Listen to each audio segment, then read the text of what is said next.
Good afternoon, everybody. I'm Brian Fisher, the manager of the Media Relations Division for the Prince George's County Police Department. And today we have important updates on homicides that occurred over the weekend.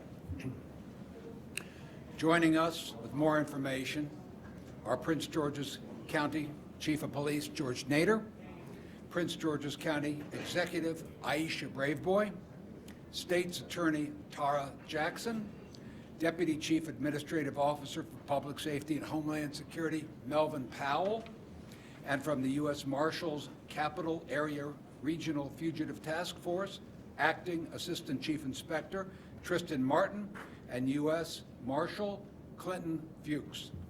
First, I'd like to introduce our Chief of Police, George Nader. Good afternoon. As always, thank you all for coming out. So we have a lot of information to share. A lot of this information is going to be convoluted, so really if you have questions at the end, we'll try to bring you some clarity. But these are two different incidents that have multifaceted outcomes and different people involved. So if you could stick with me, we'll go over the first one. So Saturday, January 3rd, just after 2 a.m., we responded to the 4300 block of St. Barnabas Road for a shooting. Once on the scene, officers discovered 3 people, 2 of which were pronounced dead on the scene. 1 was transported to a hospital and died while en route. The individuals that were on the scene that we located, the first male that was deceased is an adult male identified as Pierre Shahid Davis out of Washington, D.C. The second, Kevon Jerome Medley Williams, also out of Washington, D.C. And the third, Ranez Taquan Proctor out of Waldorf, Maryland. Based on investigation, we made an arrest in this case, and we charged with one of the murders, the murder of Ranez Taquan Proctor. The individual charged in that case is Antonio Lamont Lancaster, who's of Laurel, Maryland. He was apprehended in Fairfax County with the assistance of the United States Marshals and the assistance of Fairfax County Police. I'd like to take a second to thank our partners for the assistance. It means a lot when law enforcement comes together to get dangerous individuals off our streets. So what happened in this case, there was an event at the location, which is a banquet hall. At some point towards the end of the event, there was a dispute that occurred inside. The parties that were involved in the dispute are the individuals that I named. They went outside. 3 of those individuals willingly participated in the gunfight. So the people that were involved in the gunfight was Pierre Davis, Kevon Medley Williams, and Antonio Lamont Lancaster. Pierre Davis and Kevon Williams, we believe, killed one another in that gunfight. And then a side dispute happened, and that's when Antonio Lamont Lancaster murdered Ranez Taquan Proctor. Mr. Lancaster has been charged with first-degree and second-degree murder, 2 counts of attempted murder, and various gun-related charges associated with this incident. On that incident, we recovered 2 handguns. We're still doing a lot of work to shore this case up. There's a lot of people to talk to. We know that there were 3 guns on scene. We're still looking to recover 1 of those. So with that case, we're waiting on extradition from Fairfax County. Once we get that, we'll move forward with the prosecutorial phase, and state's attorney can talk a little bit more about what that looks like. The second incident happened Sunday, January 4th. This is a series of incidents. So 50 Watkins Park Drive, just about 7 o'clock in the morning, we receive a call for a male unresponsive in a vehicle. We get on that scene.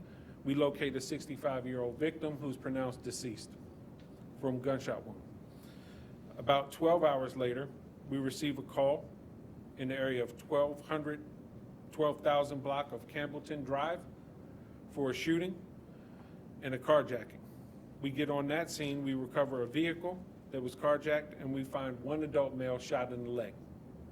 Shortly after that, we respond to the 1300 block of Campbellton Lane, where we have another person, an adult female, who was shot in a similar fashion. She was shot in the stomach. Both of those individuals were transported to nearby hospitals in critical condition, but we're waiting and hoping for a recovery on that. Shortly thereafter, officers on the scene who are here with me from District 2, I'd like to thank PFC Heyman in particular for your bravery and responding to the area where shots were fired. And we located another vehicle that had been shot, but we located a suspect. So that person of interest was taken into custody. A weapon was recovered. It's a 7.26 or 7.6 rifle. So kind of similar to what an AK-47 is, but a small version of it. With that, we have identified that as the murder weapon. This case is still ongoing. No one has been charged. We do believe we have the person of interest is the right person. However, we're still working through the case to bring charges. The thing with that we want to say is there's no ongoing threat to the community. The motive behind this series of shootings is still being investigated, but if not for the bravery of the police officers assigned to District 2 to include PFC Heyman, this individual would not have been apprehended as fast as they were, and we don't know what the other outcomes could be from that. So with that, I will turn it over to the county executive, and then we'll take some questions. Thank you so much, Chief. Thank you to both our Chief, George Nader, and Assistant Chief, George Nichols. I also want to thank all of the Prince George's County police officers who put their lives on the line every single day. PFC Heyman, thank you. You know, when we talk about protecting and serving and going into places where no one else will want to go, when you hear shots being fired, oftentimes most of us will want to run the other way. But our officers are duty bound to run towards threats and to ensure that our community is safe. And as a result of their bravery, our community is safer. You know, it is always disappointing to lose lives, especially young lives. And the events surrounding the triple homicide are unbelievably sad. And so while our job, and we will absolutely focus on getting justice, and we believe we will achieve justice, we also mourn for the families, all of them who have lost someone. So what I will say is that establishments in Prince George's County have to be responsible. They have to be responsible. And I can tell you that our Chief of Police, George Nader, is very serious about enforcing the law. And when establishments don't comply with the law, or they present an environment that could result in incidents like the one that happened, then we have to do our part as government to see that they don't operate in ways that make our community less safe. And so as of today, our chief is making sure that Irving's is closed. They will have due process. They will have a hearing to determine whether or not and under what conditions they can reopen. But we are very serious about holding everyone accountable and responsible.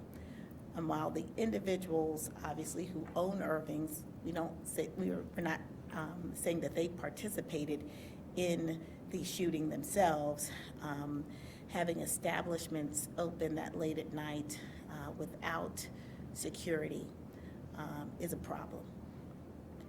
And it's a problem that will not be tolerated in Prince George's County. So all establishments need to be on notice. And if you're not on notice, this is your notice, that we will shut you down, that you must have a security plan on file with the Prince George's County Police Department, that you must have operating cameras inside and outside of your establishments, and that you have to take responsibility for the activities that go on at your establishments.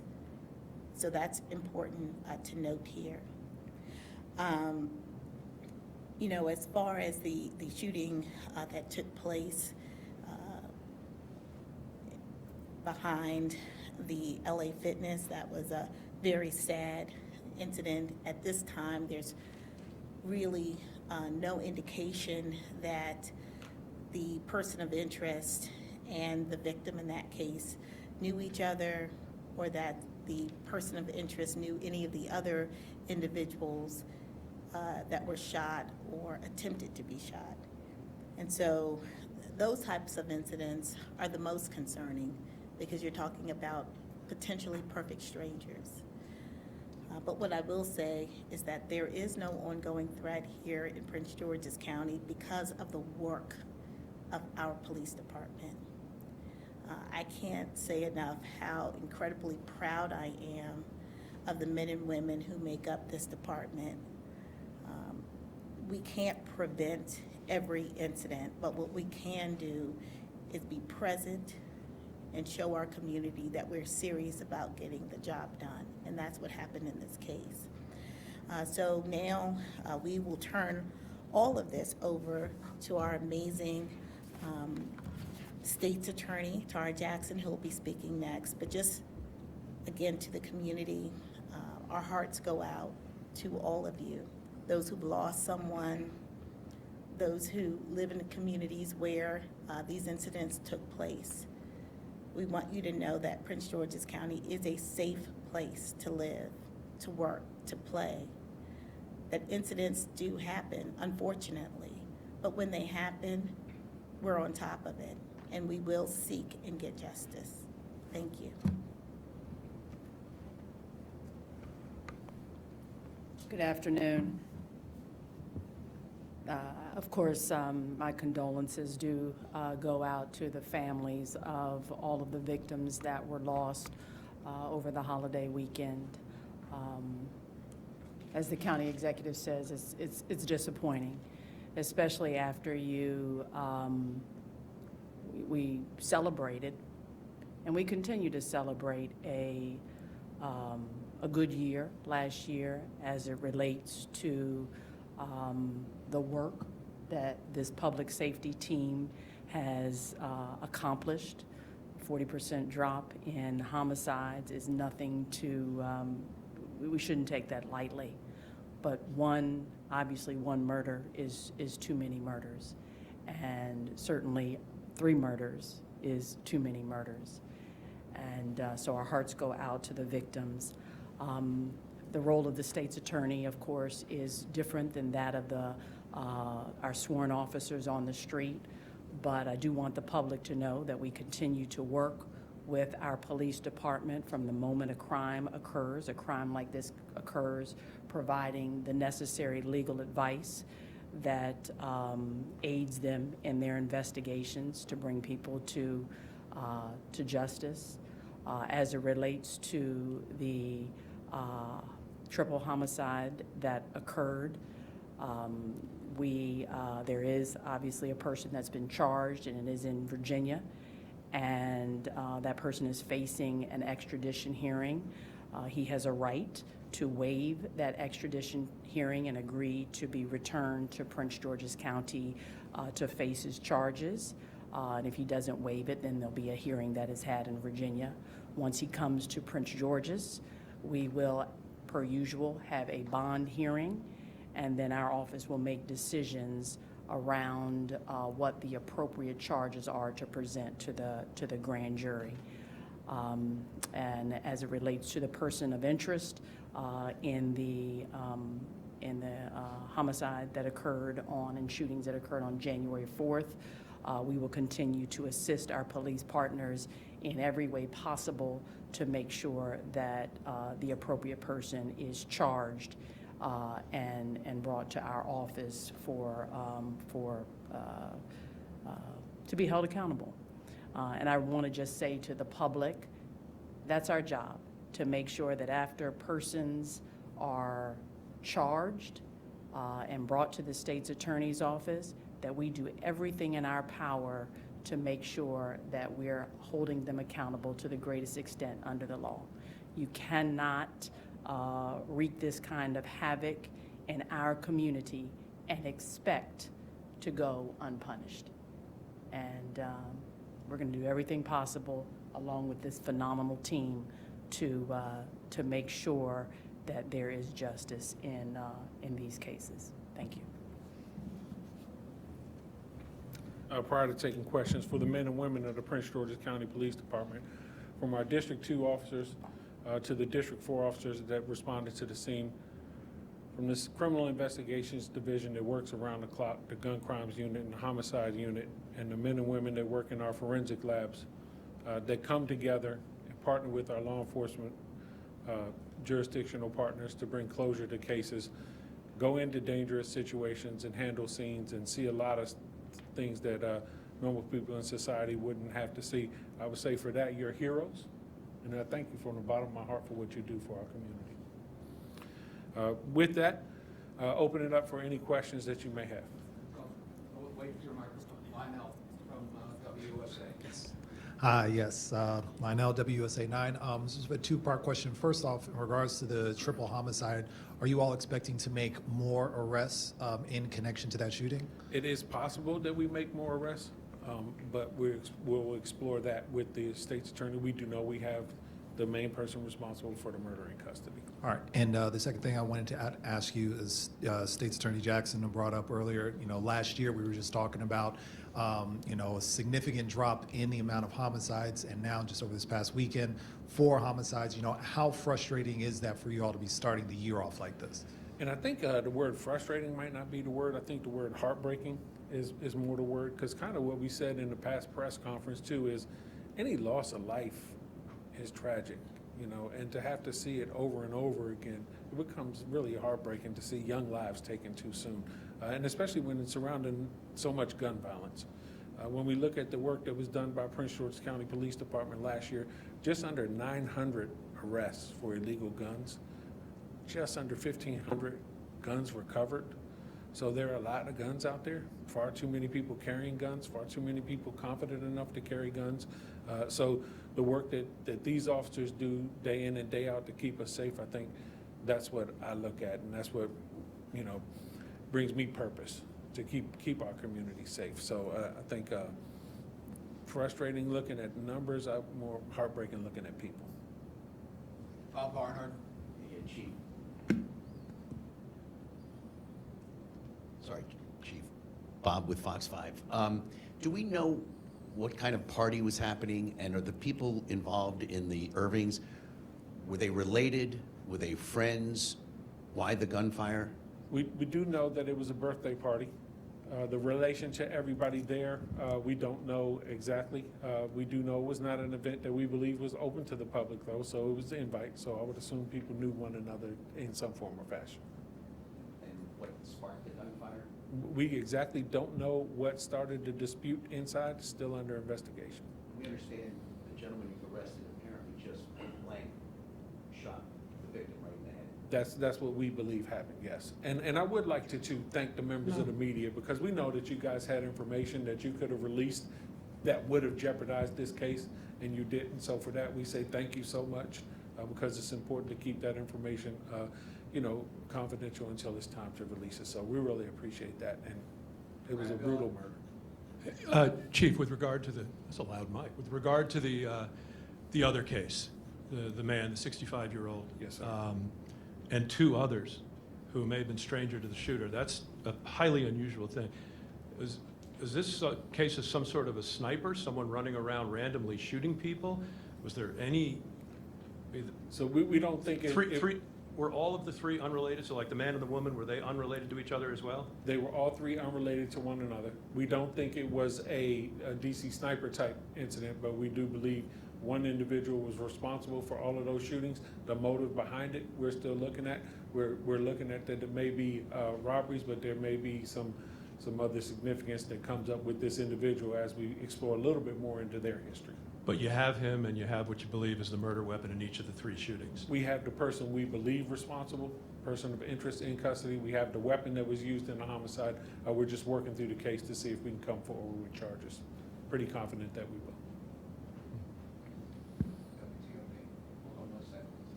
Mike at WTOP. Talk a bit about this establishment and some of the, you said that they didn't have a security guard. Did they also not have security cameras? What are you confronting them about and closing them down for exactly? So we have the right in Prince George's County to close a business in the interest of public safety. They were cited for several violations, CB 18 to be one of them. So we're going to close, and then they can come forward to the hearing examiner, who will make the determination as whether or not they're allowed to open again, with stipulations that we'll put in place. And with the random shootings that we just talked about that happened yesterday, do we have a rap sheet on the person of interest? Can you talk a bit about, do they have a criminal history? Well, yes, the person that we have stopped right now that we have not charged with a crime does have a criminal history. Jasmine, the Washington Post. Thank you, Chief. To that question, is the person of interest from this area? Could you speak to that? The person that we have stopped right now is from this community, correct? Thank you. And then two-part, the suspect in the other shooting, did they also have a criminal history or were they known to police at all? The one that we arrested with murder has a criminal history. Chief, just a quick clarification on the Proctor victim. Yes. Was he also a part of the group that decided to go have a gunfight? I believe you said a gunfight? We have no evidence that Mr. Proctor had a gun on him at any time. Okay. He was actually trying to render aid to somebody that was shot. Okay, so he was, how would you describe that? A victim of a murder. Okay, so he wasn't involved in whatever dispute was going on, as far as you know? As far as we know, if he was involved, he did not have a gun. He was not armed. Can you just describe that scene outside the banquet hall? I mean, this Wild West kind of shooting. Yes, it was. I mean, it was, as you can imagine, 3 people murdered. It was a pretty chaotic scene. It was chaotic when the officers got there. They were able to stabilize it. We called in additional resources to come in the system. And then the homicide unit came in and did an outstanding job piecing everything together and finding the person responsible. We don't believe there were more than 3 guns involved. But we're also looking at everything now. So the victim, Mr. Proctor, would you describe him as an innocent bystander in this situation, or? I would say he didn't appear to have anything to do with the shootout, so yes. Okay, and then also regarding the club or banquet hall, what have you, private party, any indication that the owners or this establishment has been involved in other incidents of violence We in haven't the had past? anything at this location. We believe this establishment has been there for about 5 years. We've responded to a few fights, but nothing of this magnitude, no shootings, no homicides. And you believe that second incident, these were random victims, correct? Yes, absolutely. Chief Liberty Simmons from DC News Now. So does that bring us to 4 homicides of 2026? Yes, ma'am. Starting the new year? Yes, ma'am. Okay. And then for clarification on Proctor, what is the first name and proper spelling? The first name for Proctor. Oh, okay. Thank you, thank you. Okay. County Executive Braveboy, it looks like you'd like to say something, and then I have a question. No? No? Okay. Oh, I saw you kind of, can I ask you about just the fact that we understand from the video the people who were involved in the gunfight outside of Irving's did not have guns inside. They went to their cars and got the guns and then started. The fact that people resolve their disputes that way, Yeah. even if they know and are friends or family. Well, let me just say this. We don't know exactly when the individuals involved obtained their guns. We don't know if they had them on their person or if they obtained them from the car. So I think all of that is still being investigated. But there is no dispute that's so significant that someone's life should be taken. In this instance, we believe that alcohol contributed to irrational thinking and behavior, not that it excuses anything that happened, but it also explains why it's really important for these establishments to abide by the law. Because if there are disputes, Security should be there to address those disputes both inside and outside of these establishments. Again, we're not suggesting in any way that the owners or employees of Irving's had anything directly to do with the incident, but what we are saying is that it is clear, because the council has passed laws to address these establishments, that keeping a safe establishment is critical to public safety.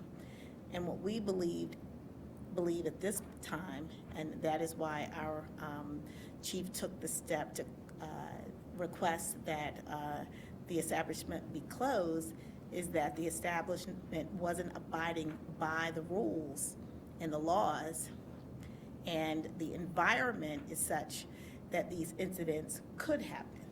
And so you have laws to try to prevent deaths, prevent violence. And so it's heartbreaking because all of these folks are much younger than me. They're very young. And so they had really the rest of their lives to really do something positive. They are sons, brothers, nephews, all of those things. These are human beings who are no longer with us because they got in a dispute. We believe everyone kind of knew each other because they were there for a birthday party celebrating someone who they all knew. So at this time, we don't have any information to suggest that this was a plan.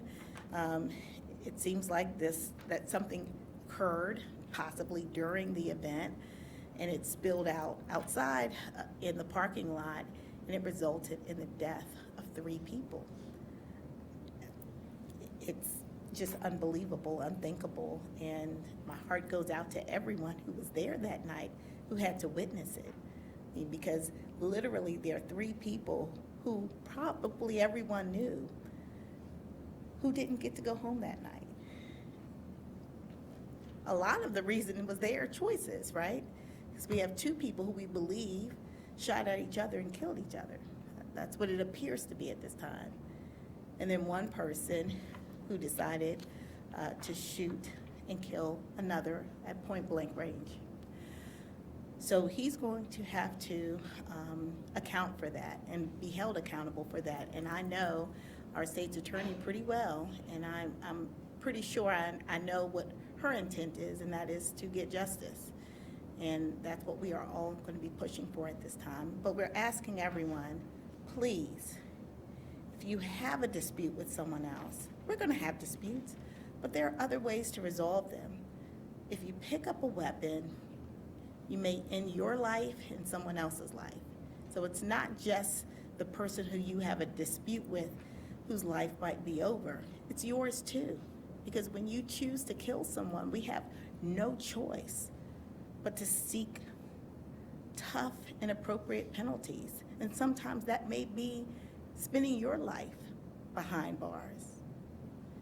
And we don't have a lot of sympathy for that because you had other choices. You could just walk away. And viewing what we have viewed, people could have just walked away, but they didn't. They chose to engage, and now we have 3 dead people. We'll take one more question. So I say the appeal to the community is please leave the guns at home. You know, there's other ways to solve disputes. You don't have to turn to a gun. And then, as always, if you have information about these crimes or any other crime, please contact Crime Solvers at 1-800-411-TIPS. You can remain anonymous, but we look forward to getting any information regarding this. I just have one more question. I believe County Executive Braveboy alluded to it earlier, but what would you say to those business owners in the community that have establishments where people, frequent and meet and fellowship and everything, that they can't really control what happens outside their doors once they close their business? You have to abide by the policies in the county code. You have to abide by the laws. You have to do what you can to keep people safe. If you have a proper safety plan, that helps. If it's something that is uncontrollable, we see that too. But what we look at in law enforcement is any inability to prevent a crime, by being proactive, cameras, security, monitoring the events, really investing back into your properties. That's what we look for. That's what we try to be proactive, and we ask people to be proactive along with us. And we're in this journey with you. So work with us, and we'll be happy to work with you to help make a safer community for everybody. With that, thank you, everybody. Really appreciate it.